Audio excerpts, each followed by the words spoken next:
Welcome to the ID10T podcast number 1103. Lots of new stuff going up over in the ID10T shop. Some St. Darrell candles, if you're a Walking Dead fan. That's all I'll say. St. Darrell candles going up. What is the date? Today's the 27th of November, so they should be going up in a couple of days. The year is 2020. This is my audio time capsule of the time that St. Darrell candles were about to go into the shop at ID10T.com and save the world! Disclaimer, candles may not actually save the world.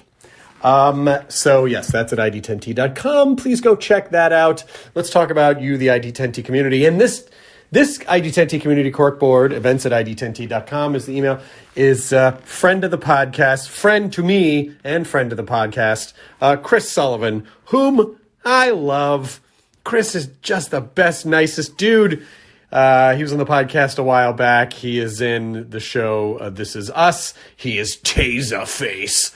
And also he is a damn fine musician. He is an amazing singer, and he's put out an album under the moniker Joseph the Spouse. The album is called 6 Feet From Under, and it was produced and co-written by Taylor Goldsmith from the band Dawes, and it is available everywhere for download and streaming as of right now. Came out November 19th. It is after November 19th, so that means that you can get it right now. So congratulations to my pal Chris Sullivan on a fantastic album that is now out there in the world, ready for your consumption and enjoyment. Let's talk about this episode of the podcast. This episode is Karl Urban, who has been in everything, and he's great in everything. He's the fucking coolest guy, and he's also really nice. Really nice dude. I've had the pleasure of knowing Karl for a little while now, and he is on one of Lydia's and my favorite shows, The Boys, and he plays Butcher. And when we recorded this, when did we record this? It was a couple months ago, because we're talking about The Boys, I think, about to be coming out. And now season 2 of The Boys is fully out on Amazon. You can get seasons 1 and 2. So it's available. So that's just to give you a timeline. Because I think I even say something in the podcast like, oh, when quarantine happened like 6 months ago. Well, it's been longer than 6 months. So that should explain that little ripple in time, and also why we were just sort of dancing around story points of The Boys, because I never want to spoil anything. I never want to spoil anything if you haven't seen it yet. I want to give you an opportunity to catch up as we are in. There's a wealth of content to be watching now. A lot of good stuff, too. And The Boys is just a fantastic show. Erin Moriarty, who plays Starlight on The Boys, she was on a couple months back. Fantastic guest. And so it's just a great show. If you have some time and you listen to this holiday weekend in the United States after Thanksgiving, catch up on The Boys if you haven't yet. All right, that is it. Here's the ID10T podcast number 1103 with Mr. Karl Urban. Initiating ID10T protocol.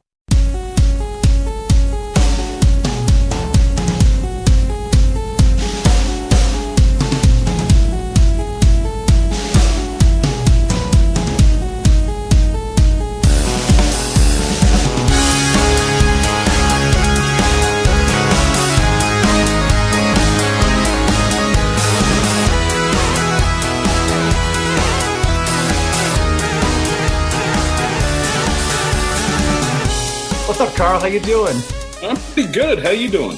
I'm okay. I'm just making sure I've got the right microphone. No, let's use this one. Okay, great.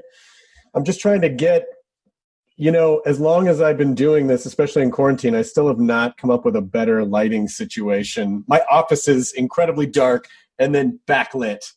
Yeah. Oh, that's ideal. The cinematographer's wet dream. Yeah, it's like, how could I Photoshop? Like, I would have to Photoshop the perfect environment here. I have a podcast studio, but I just never go there because, it's, why leave the house? Why leave the house? Well, especially in the middle of a global pandemic. I mean, really. Yeah, I mean, come on.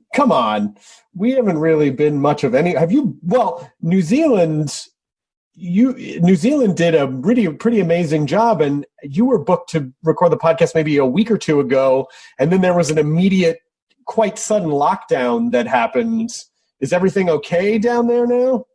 Yeah, it's, by and large, I think that the New Zealand government's done a phenomenal job of protecting the population of New Zealand. We, in March, we went into a lockdown for 6 or 7 weeks, and then we had 102 days of no community transmission, and all of a sudden, overnight, suddenly from a cold storage facility, we had an outbreak. They don't know what it was, but they suspect it was from frozen food imported into the country. And we went into a 3-week lockdown. And but now we've just come out of lockdown, and we still have a low amount of community transmission that's going on. So it's just something that I think that we're going to have to learn to manage and deal with and take the proper precautions. It's going to be a reality of life until there's a vaccine. Who knows when we'll be traveling internationally again, recreationally. And even if tomorrow they were like, oh, you know what, it's fine, go wherever. I know people are having to travel internationally here and there. A friend of mine lives in England, had to come to the States for something and flew home. And she said there were literally 40 people on her flight, including the crew. So it's just such a strange time. But New Zealand is one place that I was like, God damn it. For so long I've wanted to go. And now I was like, oh, is it going to be a couple of years before I can go to New Zealand now? But yeah, I don't know. Currently the border's closed. So unless you're a New Zealand citizen, or I think they do make exemptions. I know my friend John Cho has just arrived. He's shooting a Netflix series here, and, he had to quarantine for a couple of weeks, but I think pretty much the border's closed. So right. It's just an interesting, gnarly time we live in, isn't it? It's so surreal. Yeah, what have you been doing with your time all these months? What have I been doing? I actually have really enjoyed lockdown, I have to say. Just great quality time with my boys, and spending time with my family. That's really it. Watching a bunch of movies, and just sort of taking it easy. It's all you can do, really. But it's just great. The first time we went into lockdown, there was a certain amount of anxiety around it because of all the unknown factors around COVID. Right. You didn't know how easily it was transmitted, and how susceptible you were. And the second time, okay, there's a lot more information out there, and so that degree of anxiety had gone, but having been given the freedom for 102 days to suddenly not have it, that was the challenge on the second time around. But yeah, I didn't like a lot of people had issue with it. I didn't mind it too much. I love being at home, and quite often I'm away for a lot of the year. And so I'm just loving being home, and I just wish, that it was under better circumstances. Yeah, it had a lot of people that I've talked to that were in the sort of the constant churn of work and busy and never being home. It has been such an interesting time to, oh my gosh, I have a home, and I have, people that I am getting to spend some more time with. And I think a lot of people have also had this kind of existential, not crisis, but just sort of the idea of like, am I away too much? Do I work too much? Should I be home more in the future, even when I have the option of being away more? Like, have you started to tackle some of those larger kind of existential issues? Well, it's certainly, I think that there is this whole sort of, pandemic has forced us to do things in a manner that we hadn't done before. And, for me, I guess the direct impact was, going to the release of season 2. Normally I would have been, of The Boys, normally I'd be hopping on a plane and would be going over to America or Europe and to do mass junketing, to talk to the press, to get the word out, to get the good people to watch the show. But this time it was all done from home, and I was, sitting much like we are now on a Zoom call and talking to journalists that way. And at the end of it, I was like, damn, I kind of like this. I don't have to hop on a plane. I can do this at home. This is great. So going forward, I'd be like, yeah, I'm quite happy to do it from home. Just patch me in, Yeah, I know. It's just that there's those days where you're like, what city am I in? What time is it? When did I sleep last? It's just that nonstop. it is we do adapt. Our bodies do adapt to pretty much whatever we, within reason, what we kind of throw at it. And now that I've had the ability to not have to work, basically 8 days a week and be up, for 16 hours working on stuff, I'm like, you know what?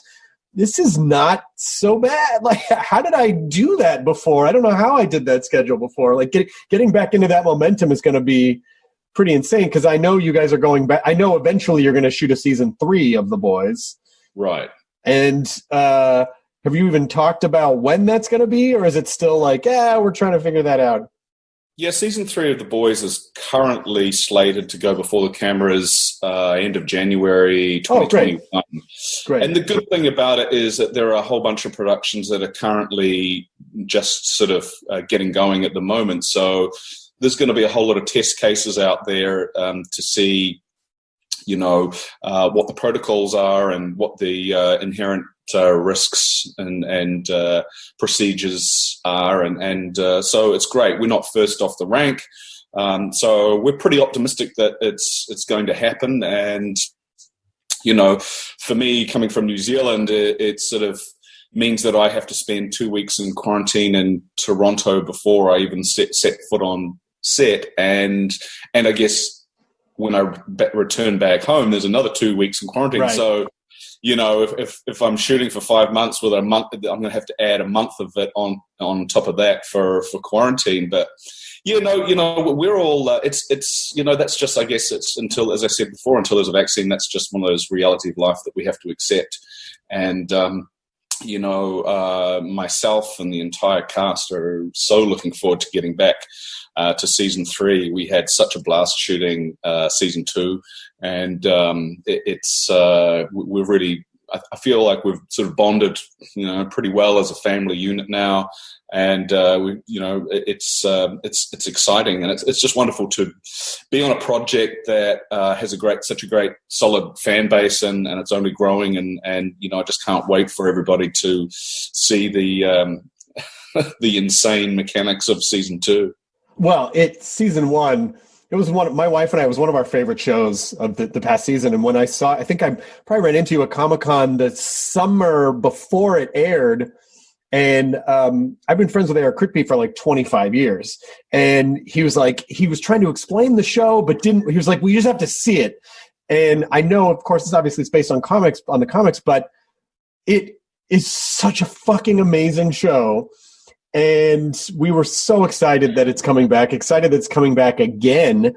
But, listen, we're in renaissance is a kind word. Glut is another word of media right now, where there's just so much to watch. There's so much to catch up on.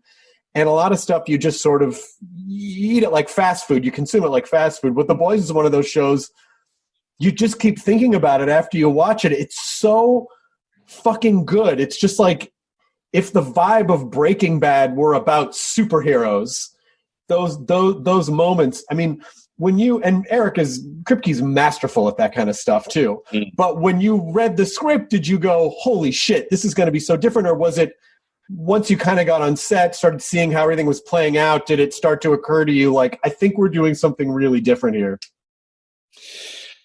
Well, I guess it was pretty apparent to me reading the pilot and the initial 3 episodes of season 1 that this was going to be a project, extraordinary and tonally unique, and completely different to anything else that I'd ever seen, particularly in the superhero genre. I was really drawn to that irreverent tone. I was drawn to the character of Billy Butcher in a way that I knew that I would have so much fun playing this character, and the quality of the dialogue and the way that the characters interacted with each other, was clearly elevated. And so I went and had a meeting with Eric Kripke and Evan Goldberg and Seth Rogen, and we discussed the project, and it was pretty clear to me that it was going to be something that was going to be worthwhile being involved with. And my only concerns were, I didn't want to. I wanted to make sure that the working conditions were going to be user friendly, Kripke assured me that the show was, going to be done in a way that was respectful to the health and safety of everyone involved. So I was like, sign me up.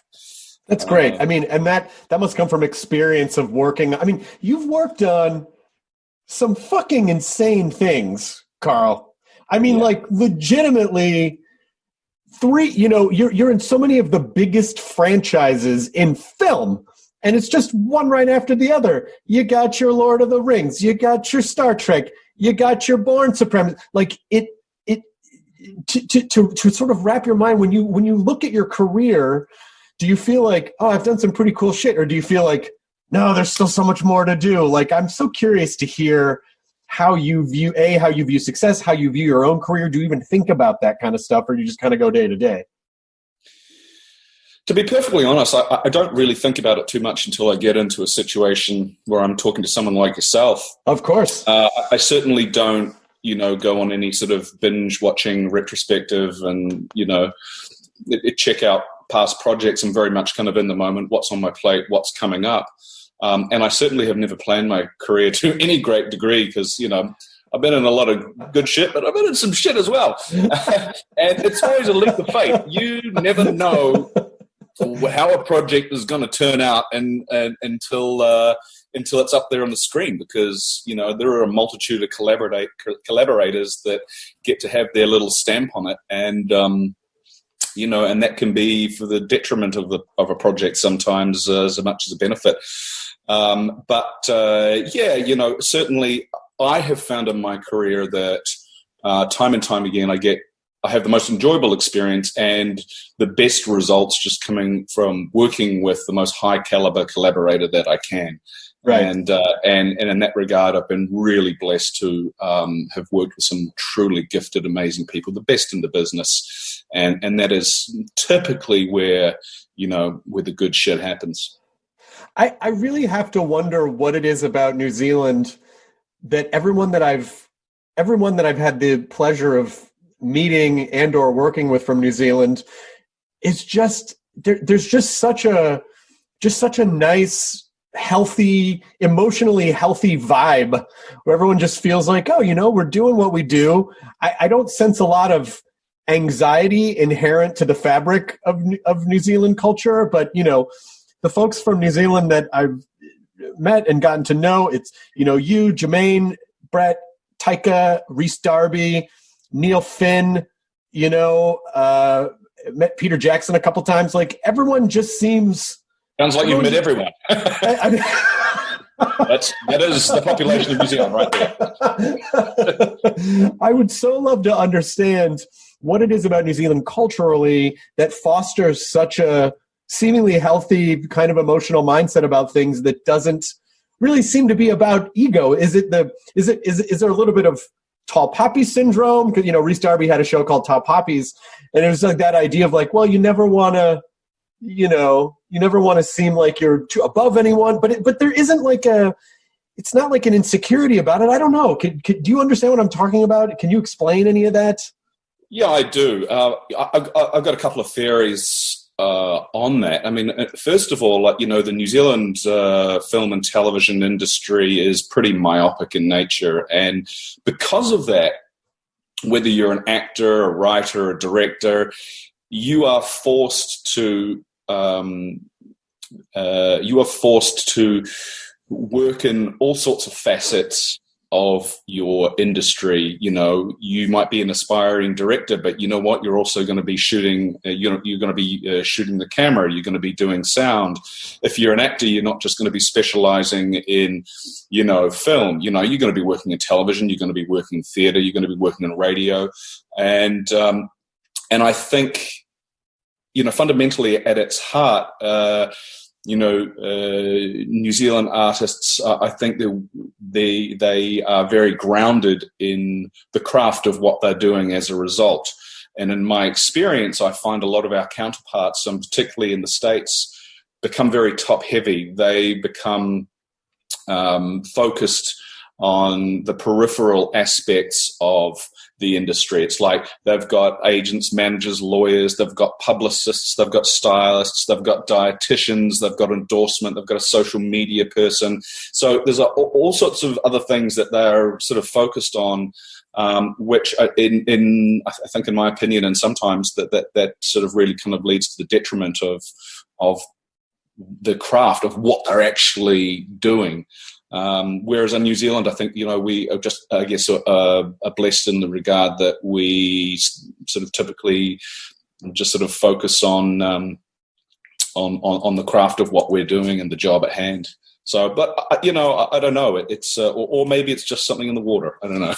No, I do. I totally understand what you're saying, and everything that you said definitely rings true, particularly about the States and a lot of the stuff that we focus on here.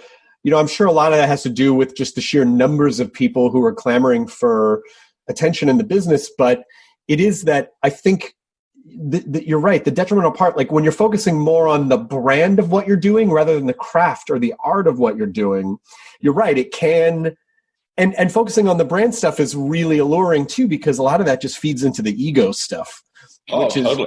And that's the danger. You have to love the art within yourself, not yourself in the art. And that, I think, such a great quote. Yeah, that's the danger. That's the danger, and sort of just feeding it back to the boys. And that's why I feel kind of really blessed that, I'm working on a show, even though we have people from all over the world that are working on the show. We've got Tomir from Israel, and Anthony, he's also from New Zealand, and we've got a bunch of Americans and some English cast members and stuff. But everybody is just really seems to be on the same page. And I think that when you get a cast like that, and it truly is a collaborative endeavor, and nobody is trying to, screw other people over, then you get great results. And in my experience, I've worked on some productions where it is not this, amazing, benevolent sort of collaborative experience. There are, people out there to try and, mess with your work in order to make themselves look better. And it's a competition. And, on the boys, there is competition, but it's healthy, and it's not nobody's out to sabotage.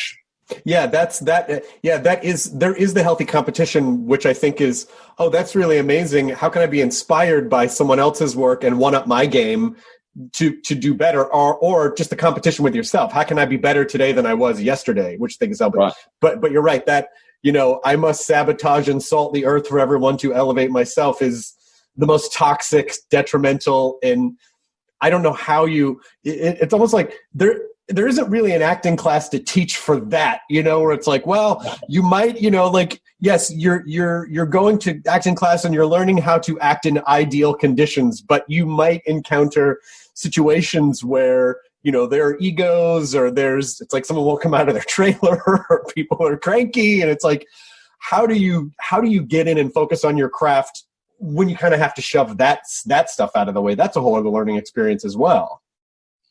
Yeah, it is. And, I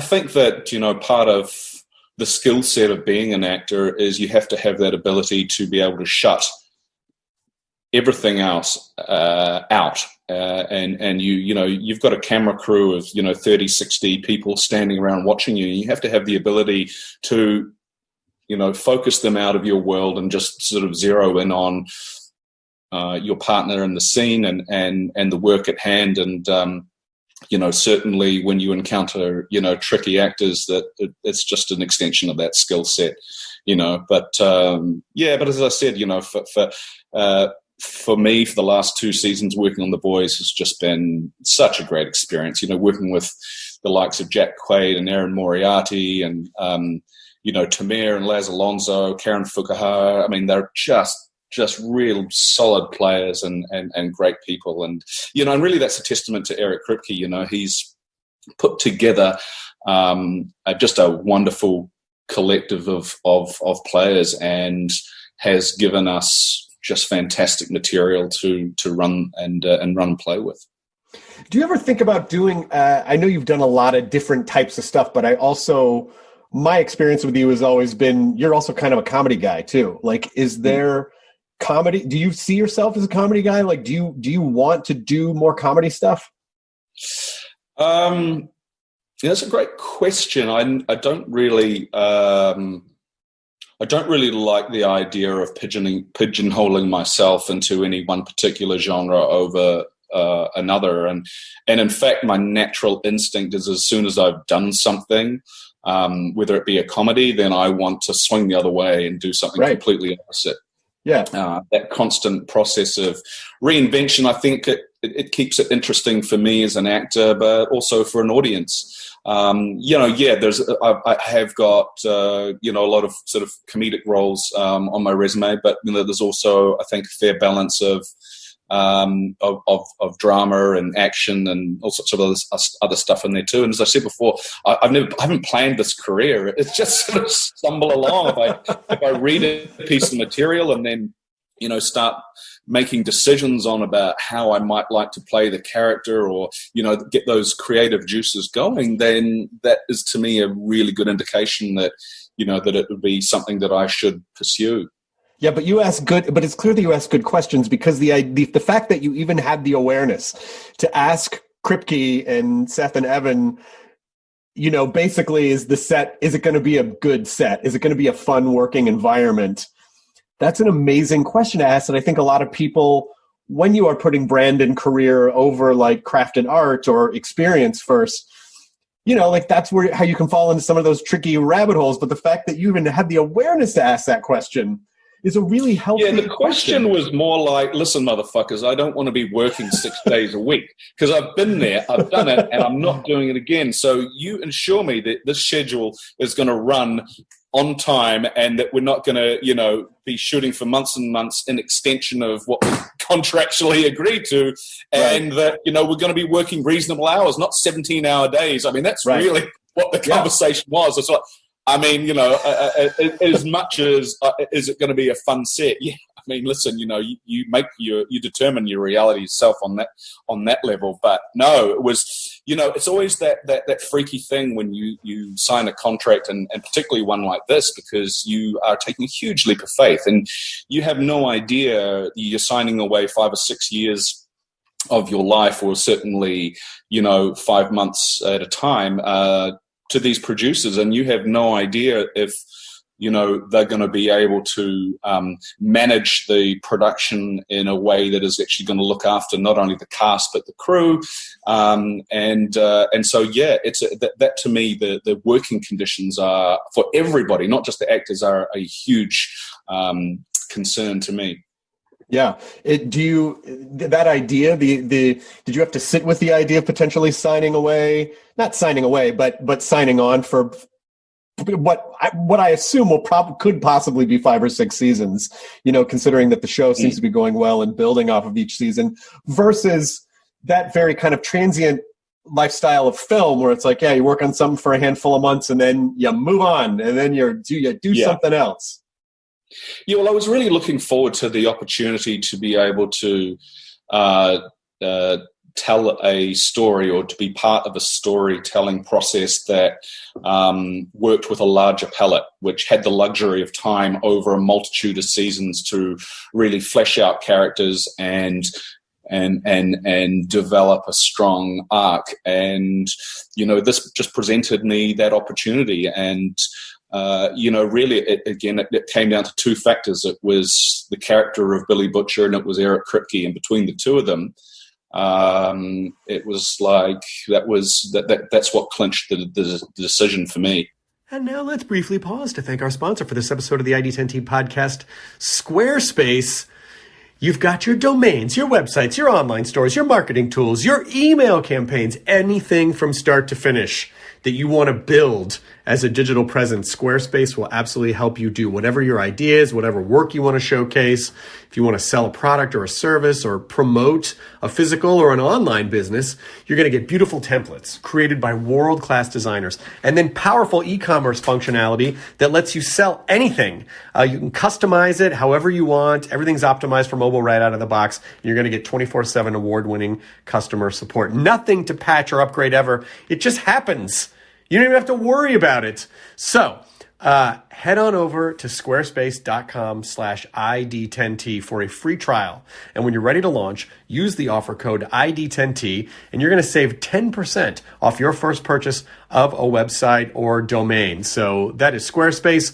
Go make your thing. Go make your thing. Go make your digital thing. Thank you to Squarespace for sponsoring this episode of the ID10T podcast, which we now return to. Do you think since your experience in New Zealand has been, like you said, you've trained on a lot of different types of things. When you work in New Zealand, film, television, theater, radio, it's basically, it sounds like every kind of performance medium and also all the different aspects. Do you envision other types of things that you want to do? Do you write things on the side? Do you want to direct things? Are you just happy kind of going in as an actor and then not having all the responsibility of carrying all the other stuff? I love having less responsibility, or shall I say, I just love having the responsibility to just sort of focus on one character and how that character interacts with those around them. To me, that is a lot of work in itself. That being said, I definitely do have a desire to move into other areas, and directing is something that has always fascinated me, and I believe that I would, probably be a pretty capable director. The difficult aspect for me is I've worked with some really, truly great directors, and I know what it takes to be a phenomenal director, and all of the elements that you need to have at your fingertips to do that job well. You have to know about not only character, but you have to know about writing, you have to know about symbolism, imagery, sound, the camera, and you have to be adept at being able to communicate with other people, to communicate your ideas. You're going to have 50 or 60 people coming at you each day with questions that you have to have answers for. And I've worked with the best, and I've seen how they deal with it, and it's a huge challenge, and it's not one that I would want to take lightly. And for now, I still, I've been doing this for over 20 years. I still feel very passionate about the job of acting and storytelling. So, maybe one day, but certainly no day soon, shall we say.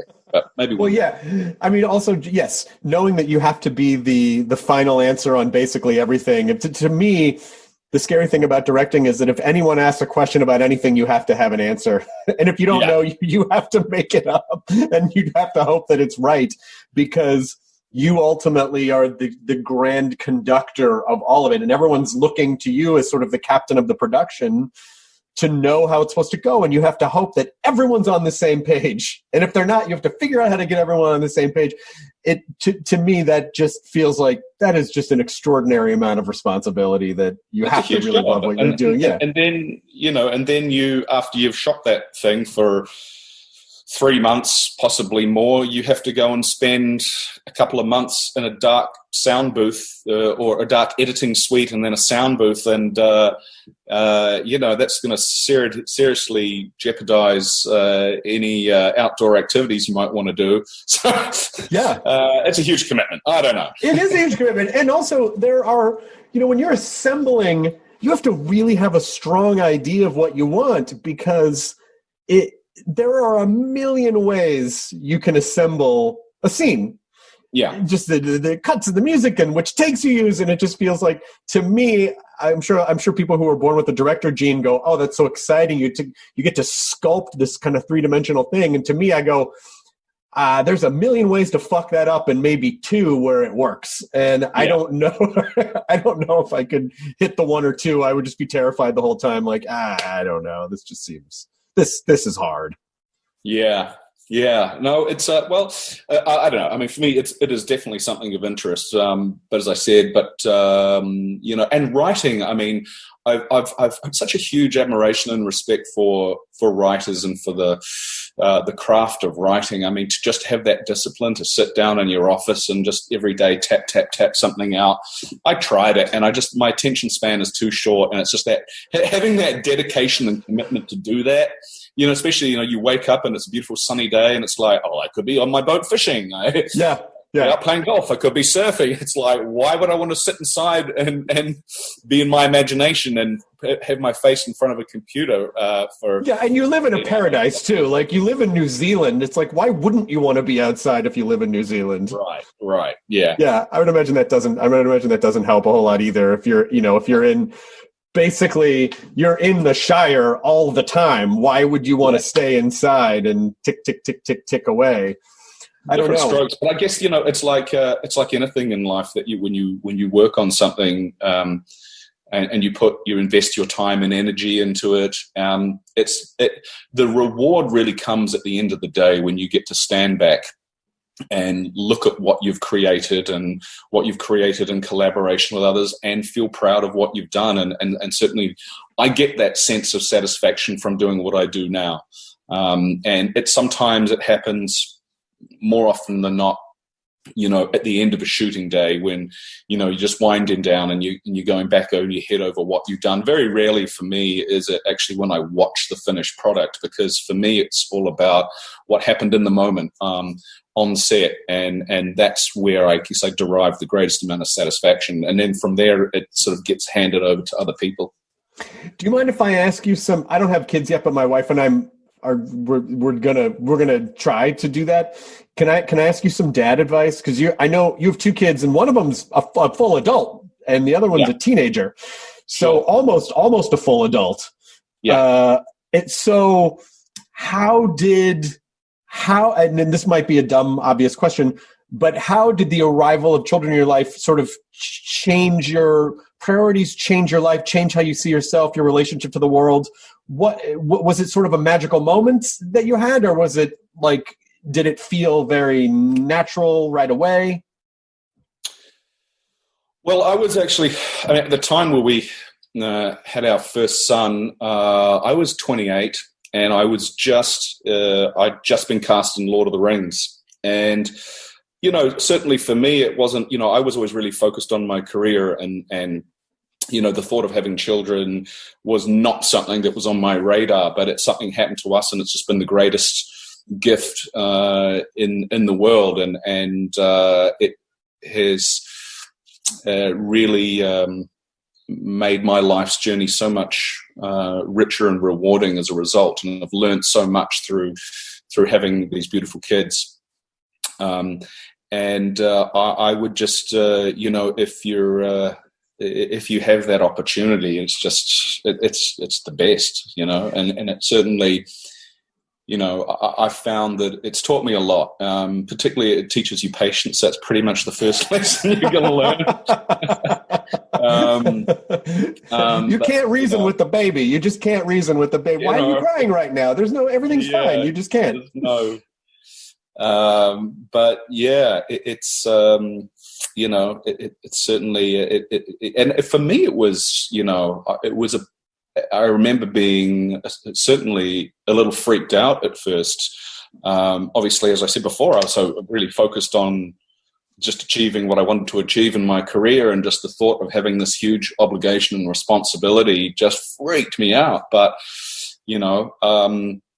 I think the universe provides, and because I had that obligation and that responsibility, and also I had a fantastic partner at the time, and we worked really well together as a team, and the universe provided. I just, as my family was blossoming, also my work in films and television was also going gangbusters. So it's a special thing if you get the opportunity. it's the best thing you'll ever do.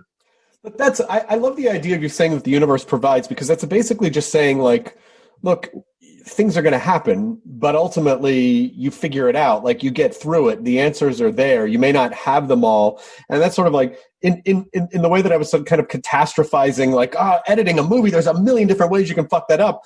But I think about that with kids too. Oh my God, there's a million different ways where you could not do the right thing, or they could, but I guess you would never do anything if you thought that way all the time. Like, I guess there is just sort of having faith in yourself and the process and the universe and all that. And look, it's easy to overthink it. Kids are like jelly. You just want to cram as much good shit in there before the jelly sets. And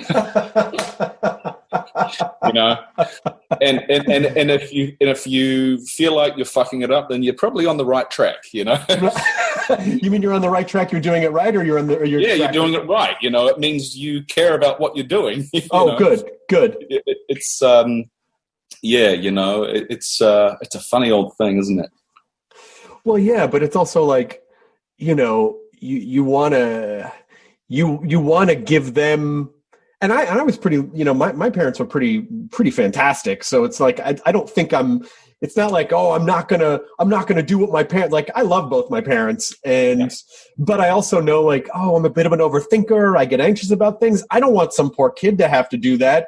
But I also feel like you can't really, like, kids are like sponges, right? They absorb, they just absorb. So, how do you make sure that did you feel like you had to go into a different mode as a parent? Like, I have to go into parent mode, or is it just more about letting go? Well, I think that it's a role that you grow into, and that, as they're growing up, you are growing and evolving and, hopefully, touch wood, becoming a better parent. And, nothing can prepare you for it. And, in terms of actually going into dad mode, it's something that I've found that I've had to adopt or take that role on more in the teenage years. Right. Than when they're younger. It's, the teenage years can be a huge challenge, and they're a lot of fun. It's like, what happened to my sweet, gorgeous little kid? He's turned into this. Well, they have to rebel, right? Because they have to find their own identity. They have to find their own voice and their own, identity, and that's just a natural part of it. Is that they, break away, and then, touch wood, they come back. Yeah, but you also have to be comfortable with letting them make mistakes, because you don't want, I would imagine you don't want them to ever get hurt. You don't want them to ever have to suffer in any way, but you also know, like, you have to let them fall down in their own way, because that's how they learn, I guess. But most definitely, that's how we learn. In general, is how we learn is by making mistakes. Now, if you're smart, you can learn from other people's mistakes. That's what smart people do. That would be far too easy. If the advice, if that existential advice comes from a parent, kid's not going to listen to it. So. No, of course. And it is sort of this cruel trick of nature of the universe, where it's like when you're a teenager and then your parents are like, hey, you should really think about this or do this or don't do that. You're like, shut up, you don't know shit. And then you get older and you're like, oh, wait a minute. Oh, okay, I totally. And then you're in a situation where some kid's acting weird and you're like, hey, you should, and they're going, fuck you, man. You're going, okay. Yeah. I guess learn it on your own, What is next for you for the next several months? Are you just going to, do you get to sit at home, or are you going to try to go anywhere? What are you going to do? Well, for the next few months, I plan to do a lot of fishing. Nice. I plan to do a lot of R&R, because come January, I'm going to be going to Toronto for maybe 4 months, maybe longer, and it's going to be the middle of winter. So anything, I'm very, very physically active. I love the outdoors. So I'm going to do everything that I can in the springtime of New Zealand to get out and about. And then come January, I know that it's game on, and also be preparing for that as well. Go back into training, and you always want to enter into production, 100% fit and healthy, and so there's a certain, a run up that you need, a build up to, what is an endurance race. It's a marathon, shooting anything, and particularly shooting a series over 5 or 6 months. So yeah, those are my plans. I mean, I could go off and do something else, but I just, there's a couple of concerns for me. Obviously, the COVID of it all. I've been offered a bunch of stuff, and I'm just like not really interested in leaving New Zealand at the moment. I don't blame you. You know, but yeah. So I think that's all I'm going to do. Let me ask you a weird question, because we're the same age, and when I look at you and I look at, I see myself and I go, I think we're pretty youthful. But then on our parents' generation, when you saw people in your 40s, they looked like they were 70 when we were younger. Yeah. Do we look that way to the young? Are our brains programmed to not see that yet? Or are we, in fact, because we take more, I feel like our generation started to take more interest in health, and there was a little more innovation and that sort. So we exercise and we, am I crazy? Yeah, no, we're old as fuck. We just, we're completely oblivious to the fact. Okay, that's okay. In our minds, we're still 24, but really, that ship has sailed. But you know what? I'm really enjoying getting older, and the older I get, the more I appreciate, even just the simplest things in life, and I have a real sort of gratitude for everything that you are oblivious to and take for granted when you're younger. It's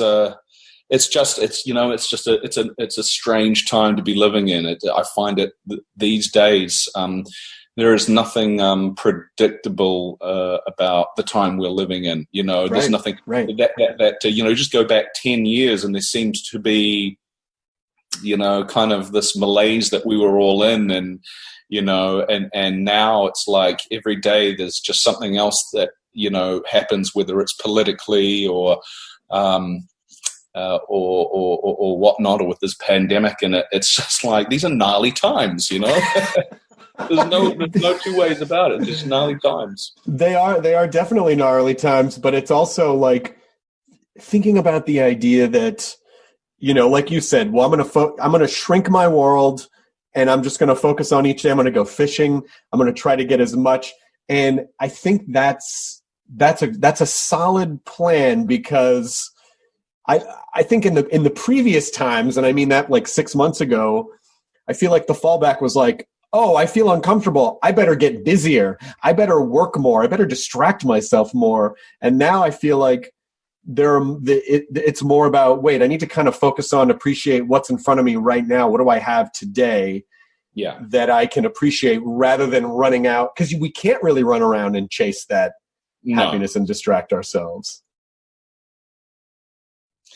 Just for me, just even, to take this on a way serious level, it's like there's an inherent health risk for me, obviously, in leaving New Zealand and then going to Toronto to shoot, and going anywhere and being potentially exposed to this disease for which there is no cure. So I just want to make damn sure that I live each day to its fullest right now, and enjoy my family and my friends, and get myself as healthy and strong and fit as I possibly can for what's coming down the pike. And I see no need to go and try and, chase the dollar right now, or jettison that really valuable time that I have with my family, because I know that it's not going to be possible for me to get back to New Zealand. Once I go to Toronto to start shooting season 3 of The Boys, I'm there for however long I'm there, because I can't come back in the middle of the season like I did the previous 2 seasons, because I have to do a quarantine for 2 weeks on either side. So it's the landscape's different. Yeah. And I mean, what is it? It's like 13 hours. It's about 12 or 13 hours to New Zealand from the West Coast to Toronto. Right, okay. Add another 5 onto that. Yeah. Is that a direct flight from New Zealand to Toronto, or are you stopping over in Los Angeles along the way? No, I think I'm going to avoid America. I think I might fly to Vancouver and then Vancouver. I don't know why. I just, yeah. You know what? Yeah, life's too short. Yeah. don't know. Let's see what happens come November. And, wait a second. You can fly through Vancouver. Oh, interesting. Yeah, no, I could definitely skip the States. Hey, listen, if you want, I'll tell you what, you could fly into you could fly into LA, and you could just drive to Toronto. You could really just get a sense. That was such an earnest. I think I might avoid America right now. Yeah.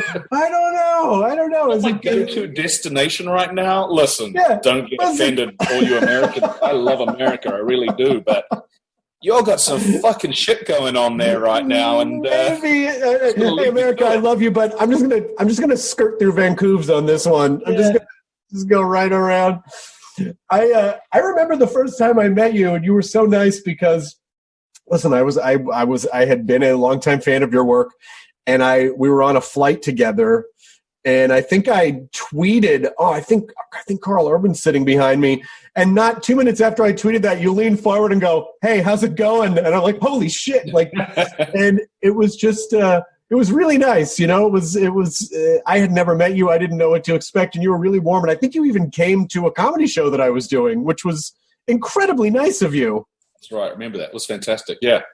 Yeah, those were the old times. I think about those days and I go, my God, my heart starts to palpitate. Being on a plane, doing a show, being around people. Oh my God, what a weird time that was. Yeah, it's it's a funny old thing, isn't it? The fact that I was just happened to be on social media, obviously when you were, that's what's scary. Yeah, but it was, it was a nice time. I do think, and kind of spinning it back to New Zealand, that sort of communal thing, I think, is what, New Zealand is it feels like an intimate community of people. I know there's obviously a lot of people there, but it does feel very communal. And maybe because it's very communal, maybe there is that thing where y'all feel more accountable to each other, because it's not hundreds of millions of people. You all kind of see each other, and you rely on each other, and maybe that has something to do with the attitudes that you have about your work and the sort of the outlook that you have on life. Maybe it's, if you are dicks, your entire country, your community's like, you're being a dick. You know what I mean? Maybe that's part of it too, the communal aspect. Yeah, I guess, what's been really interesting through this pandemic was, New Zealand really came together as a team of 5 million to defeat this thing, to do our best to, everybody doing what they individually needed to do in order to keep not only themselves, but, everybody safe. As I look at what's going on in America, it's more of a case of, oh, don't you tell me what to do. Well, I don't want to wear a mask. Let me speak to the manager. No, there's no manager. Yeah, no. Put a mask on. And that is obviously, I'm looking at it, and obviously you've got 50 states and, probably 50 different ways of dealing with this virus and response. And, and that's where there is an advantage of being, comparatively speaking, small nation, is that, we can pull together pretty well and get the job done. Yeah. I really, really, really, really can't tell you how excited I am for season 2 without giving anything away.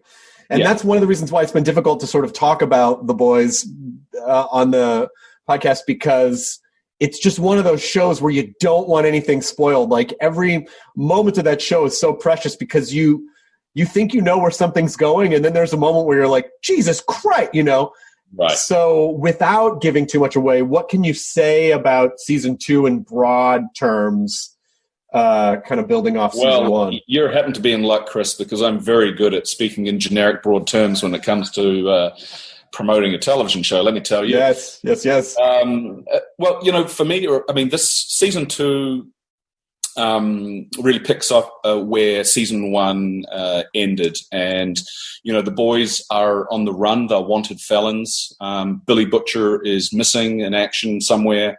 And, obviously the revelation that, Becca Butcher is alive is a huge game changer for Butcher. And, really the entire season 2 for him is all about reuniting with his wife. And season 2 really is it's a love story for, Butcher, and I won't get too much more specific than that. And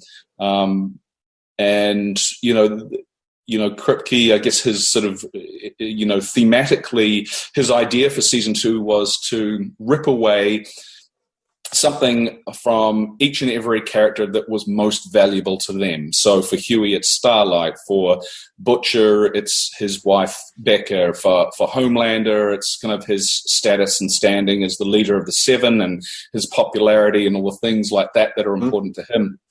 For Starlight, it's her belief in her faith, her religion. All of that is thrown into question, and these characters are all challenged in a way that forces them to step outside their comfort zone. And the interesting thing is to see how they then deal with it or fail to deal with it.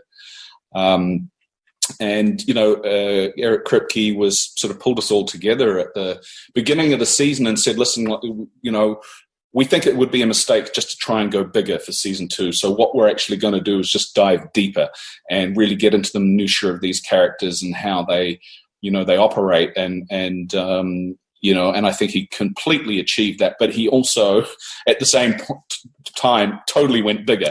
It's like season 2 is like season 1 that it's just been nuked. It's on steroids. It's the set pieces are bigger, the action's bigger, because you have this inherent familiarity with the characters. It's just a much more sort of rich and rewarding experience, and I'm super excited for people to see it. It's just it packs a lot of punch.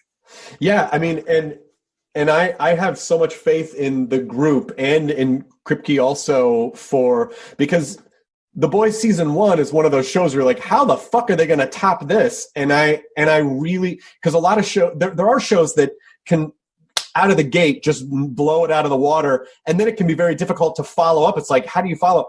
But the sense that I'm getting is that y'all are able to actually pull that off. Well, yeah, I mean, it's we sort of, I think it's always a mistake to go out there and to try and best what you've done. You have to kind of refocus and literally start from scratch and just be in the moment and just try and deliver the best that you can. You have to set yourself new goals, and that was certainly the case for me this season. There were elements about last season that I felt I could have worked harder on, and I worked harder on those this season.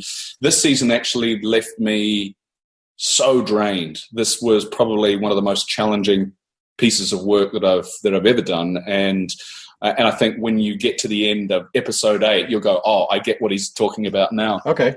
It took a while for me to shake it off, and I'm not usually like that. I usually once I leave set, I can pretty much leave the work behind, but not this time. This time it lingered for a good month or so. So, the show really kind of forced me to tap into a certain mode that is not a comfortable place to be, and so yeah, it's a lot of, without giving too much away, there's a lot of good stuff to look forward to. Is The Boys, I can't remember, does The Boys release all at once or does it release weekly? No, we're going to do it different this season. Season 2 is going to release on September the 4th. We're releasing the first 3 episodes, and then we're going weekly after that. Okay. So the remaining 5 will drop, and that's good. I mean, as much as I love binge watching a show, I also love that anticipation, that excitement that you get for that next week for the next episode to come out, and then also having the ability to really kind of digest and think about what you've seen. So, yeah, I agree. For the fan experience, I know it's great to be able to just wolf everything down in one sitting, but then it all just kind of lives in your short-term experience, your short-term memory experience. And you often don't think about it too much again afterwards. The Boys was an exception. We watched it all at once, and weeks afterwards, like, oh my God, I can't believe that one fucking thing that they, there are just these moments that I don't want to say, but they're just moments that stick with you.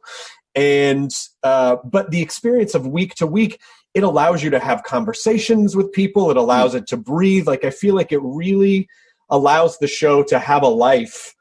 And And also, I love the idea of knowing that, you know, like every time at that time, every week at that time, that thing is there for you, and you get to watch it and you get to share it with someone or talk about it with your friends. I mean, I think we're losing that a lot because we expect to see everything whenever we want, however we want, it as much as we want. And I love that it's being parsed out in that way.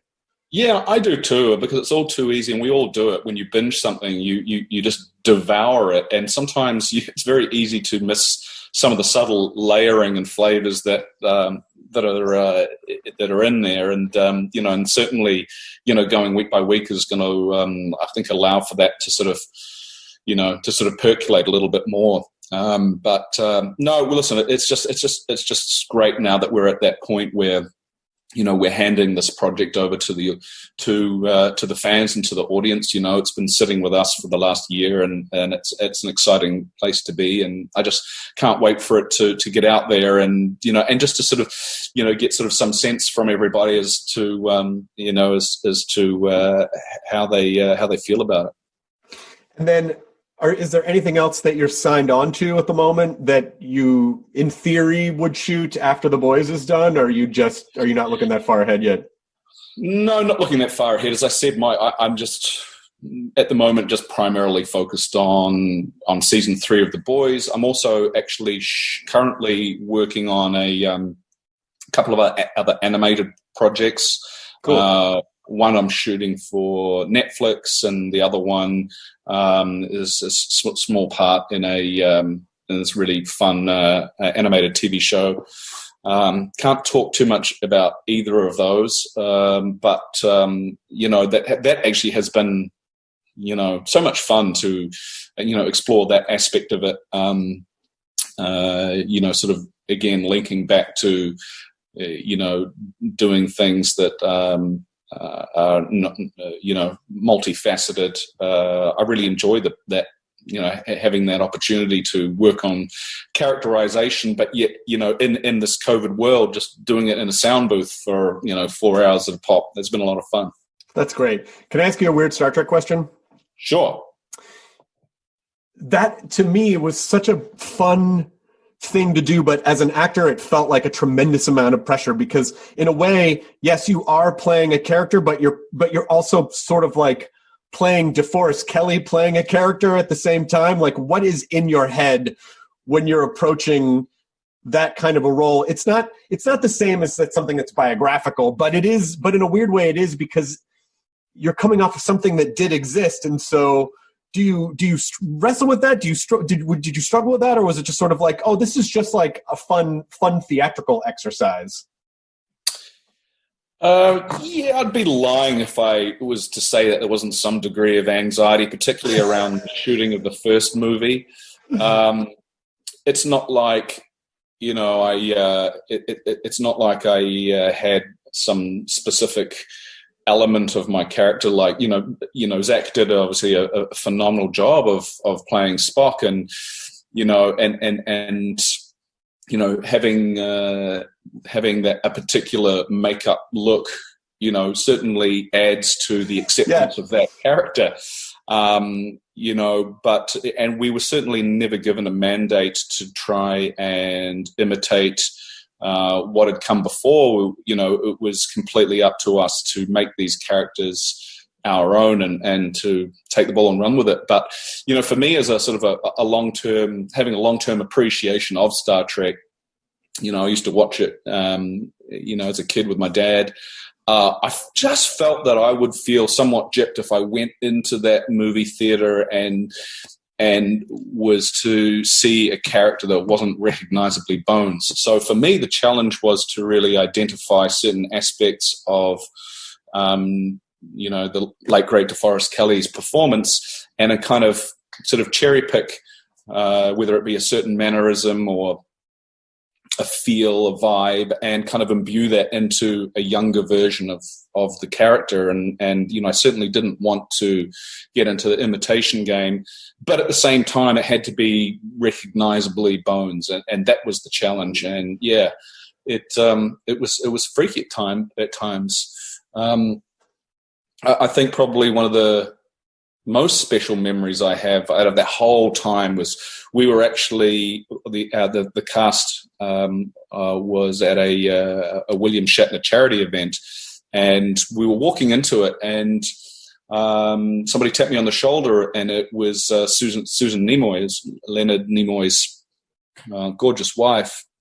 And she said, "Hey, Karl, walk with us." And so I joined them, and she said, "Look, I just want you to know, when Leonard watched the movie last night, when you came on screen, he wept."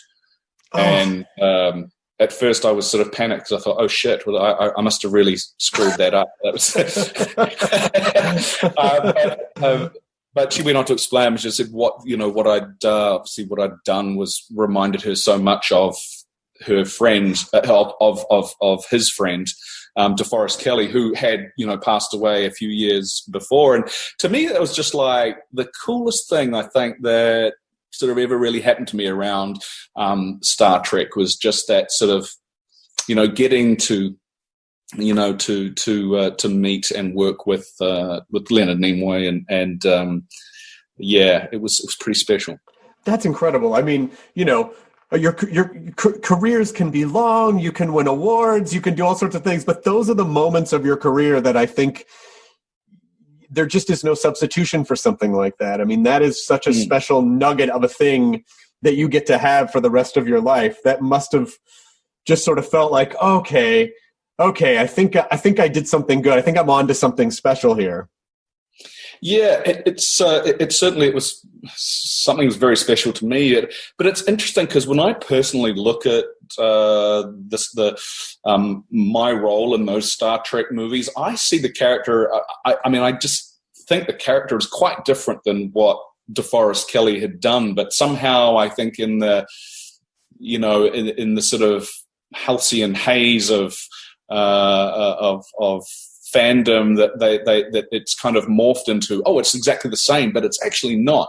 I don't think it's exactly the same at all. I think it's exactly what you said. I think it's you had your version of him, but there were nods, and the nods sort of rooted it back to the thing without being like, I am just a robot imitating this other person, which would have probably come off more cartoonish. So I think I completely agree with you. I don't think you did exactly what he did. I think you did your thing, but there was this sort of like, if you knew the old show very well, there were nods of like, aha, which felt very much like a conversation with the audience of like, hey, we love this character, we love this show, we're all in this together. And I thought that made it really beautiful and special. There was certainly, some moments there where we were on set, and I'd be working with Zach Quinto, and he's in, full Spock mode, and I come to a line like, "Are you out of your Vulcan mind?" And to have to just, it's so surreal to be delivering that line and being on the bridge of the Enterprise, having watched it when I was a kid, it was like, I think I remember actually messing up a couple of times because I'm like, this is, it's too weird, just so nuts. The cool thing about, working on that obviously was collaborating with JJ, and you could go to him and just say, hey, listen, I have an idea for this scene, and he would hear you out and he goes, okay, try it out. And it was a really, open collaborative experience. And, I'm going to feel quite blessed in that regard to, when you work with a caliber of collaborator of his level, it only enhances what you do and the results. Well, as many people as I've gotten to talk to on the podcast and listen to and learn from, the one thing that I really feel like I understand is that, like long-term success, long-term, it's not an accident. I mean, I think what I infer is that you're great to work with because you attract these great directors, these great projects time and time again, and anyone can get a break once or twice maybe, but it's so consistent with your work. I think that's one of the inspiring things, in addition to your performances, to take away from it's like, oh, Karl must be a great guy to work with, because the evidence is that all of these great people wouldn't waste their time with someone who sucked to work with. And I think that's a really valuable lesson for any performer, for anyone, when they're sort of looking at like the length of a career. And like you said, like, hey, I've worked on some great stuff and I've worked on some other stuff too. But it does seem to be about just being in the present and having fun and kind of making it the best experience you can each time. Would you agree with that? Yeah. For me, I guess, I'm drawn to working with the best collaborator that I can. And, and I don't know, as I said before, I didn't plan this. There are certain things like Star Trek that I actually targeted and went after because I wanted to be a part of it. And I was excited by those projects. And historically, people at various times in my life have said, oh my God, wow, you're so lucky. And I'm like, I kind of believe like, you make your own luck. And it's like, yeah, it's funny. Yeah, lucky, I am lucky. But I've also found that the harder I work, the luckier I seem to get. Right. Right. I just, that's, I wanted to sort of be easily identifiable to prospective directors as someone who is an asset and someone who is of value to a production, and not just on set, but in terms of holistically, someone who can contribute on a multitude of levels, and also I love learning, and I just find that if you just want to aim to work with the best that you can, and in that way that you're actually going to find that you grow as a result. Well, I've always found you to be just nice as fuck, Karl Urban. Just such a nice guy. You've always been so nice to me. The bunch of times that we've gotten to hang out, and as we're kind of wrapping this up, because like you said, and I agree, there's a bit of chaos going on in the world. What makes you joyful? What kind of keeps you grounded? Like, what is it that you kind of look for and focus on in times of chaos? Well, for me, it's pretty simple. It's just focus on what is in my circle of concern, and that is an influence, and that's my friends and that's my family. Spending time with my boys, with my parents and the people I love, and